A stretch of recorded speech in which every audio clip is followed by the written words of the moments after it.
नमस्कार मित्रों, RVIS PCS classes में आप सभी का हार्दिक स्वागत है। आज हम संघीय प्रणाली फेडरल सिस्टम के बारे में जानेंगे। क्या है संघीय प्रणाली? भारतीय संविधान में संघीय सरकार का प्रावधान है।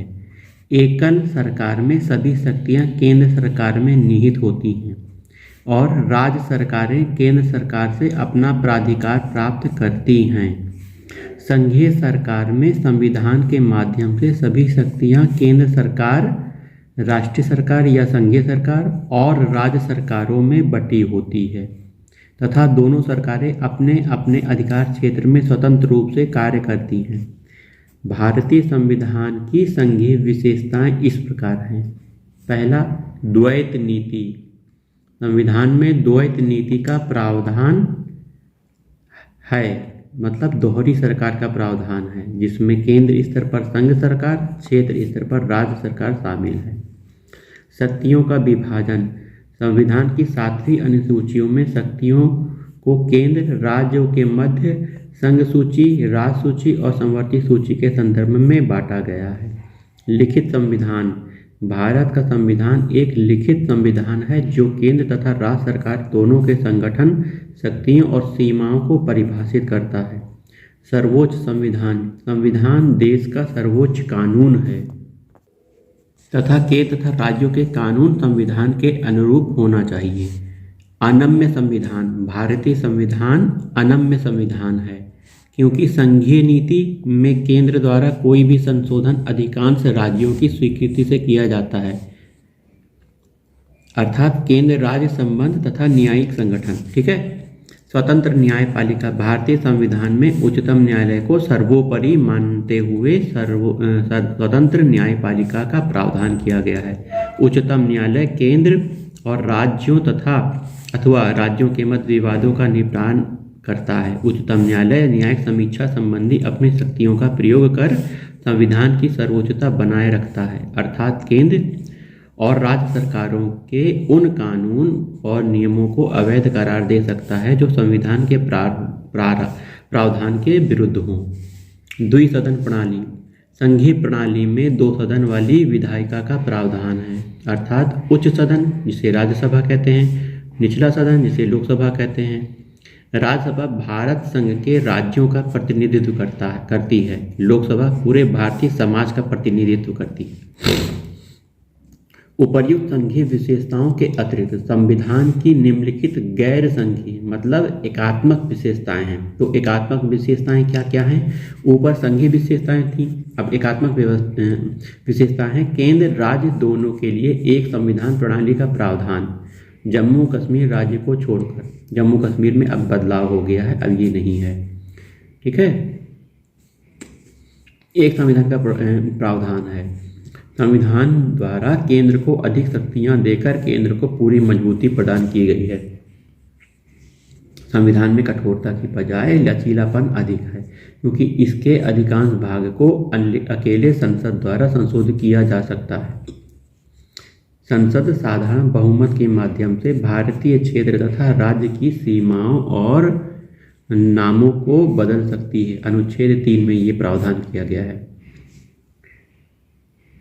वहीं राज्यसभा द्वारा राष्ट्र के हित में पारित प्रस्ताव पर संसद राज्य सूची के विषय पर संबंधित कानून बना सकती है। संविधान के तहत एकल नागरिकता, अर्थात सभी राज्यों और राज्य संघराज्य क्षेत्रों के सभी लोगों के लिए एक समान भारतीय नागरिकता का प्रावधान है।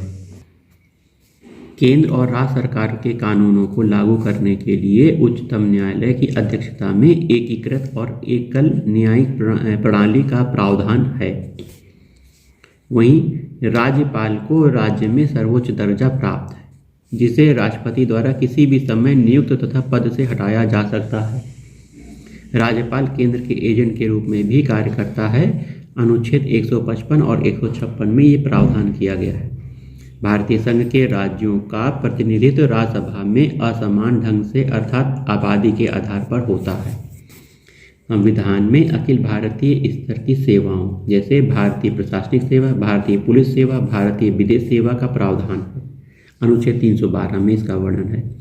इन सेवाओं के अधिकारी राज्य प्रशासन में उच्च पदों पर सेवाएं प्रदान करते हैं तथा इनकी नियुक्ति पदच्युति केंद्र सरकार के द्वारा की जाती है। संविधान के माध्यम से राष्ट्रीय, प्रांतीय तथा वित्तीय आपातकाल के दौरान केंद्र को असाधारण शक्तियां प्राप्त हो सकती हैं। संसदीय तथा विधानसभा चुनाव के लिए संविधान में केंद्र स्तर पर निर्वाचन तंत्र का प्रावधान किया गया है। अनुच्छेद 324 में निर्वाचन तंत्र के बारे में वर्णन है।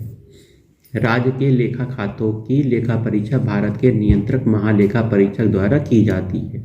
इसकी नियुक्ति और पदच्युति राष्ट्रपति के द्वारा की जाती है।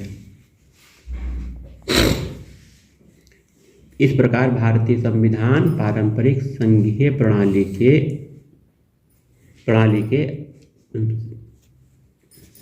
अलग है, जिसमें अनेक एकल तथा गैर संघीय तात्विक विशेषताएं विद्यमान होने के साथ साथ केंद्र को अधिक शक्तियां प्रदान की गई हैं। तथापि संविधान में फेडरल संघ शब्द का प्रयोग कहीं नहीं हुआ है। दूसरी ओर संविधान के अनुच्छेद 1 में भारत को राज्यों का संघ बताया गया है।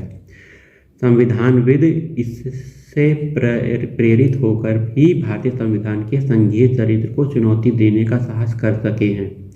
प्रोफेसर केसी व्हीलर ने भारतीय संविधान को संघवत बताते हुए टिप्पणी की है कि भारतीय संघ एकल संघ है, जिसमें सहायक एकल तत्व सहित संघीय राज्य की बजाय सहायक संघीय तत्व विद्यमान है। इस प्रकार आइवर जेनिंग्स ने संविधान को केंद्र उन्मुख प्रवृत्ति युक्त एक संघ बनवाना है।